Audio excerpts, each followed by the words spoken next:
The last normal-sounding Lucy Harrison story won a scream.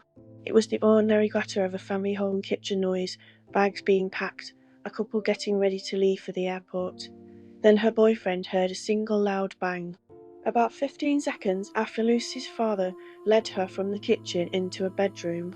Lucy Harrison was 23, from Warrington, Cheshire, and by every account in court she was the kind of person who filled a room bold, affectionate, dramatic in the funny way, and fiercely alive. She worked as a fashion buyer, and her family described her as someone who loved travel and new places, but also loved being home in pyjamas with candles. In January 2025, Lucy travelled to Prosper, Texas with her boyfriend Sam Littler to visit her father, Chris Harrison, who lived there with his family. It was meant to be a holiday time together before returning to the UK. But the inquest later heard that Lucy and her father had long clashed over something that, in Texas, can sit in a bedside cabinet like it's normal, a gun. On the morning of 10 January 2025, Lucy and her father argued. Evidence heard at the inquest said the disagreement included politics. Donald Trump was mentioned, and the tension wasn't new. Her boyfriend told the court Lucy often came upset when her father talked about gun ownership. And close to the time they were due to leave, Lucy's father took her by the hand and led her from the kitchen into his ground floor bedroom, where he kept a Glock semi-automatic handgun in a bedside cabinet. Her boyfriend stayed behind, then heard what he described as a loud bang about 15 seconds later. When he ran in, Lucy was on the floor near a bathroom entrance. Her father was screaming. Someone called emergency services.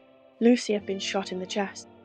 After Lucy died, the case moved through two different systems, the Texas criminal justice process and the UK's coroner's inquest process. In Texas, the inquest heard that a grand jury found insufficient evidence to charge anyone in connection with Lucy's death. That meant no criminal trial, no jury verdict on guilt, and no sentencing hearing. But in the UK, a coroner's court can still examine the facts of a death and make formal findings. When the Cheshire Coroner's Court concluded the inquest in February 2026, the senior coroner ruled Lucy died by unlawful killing on the basis of gross negligence manslaughter. That finding matters.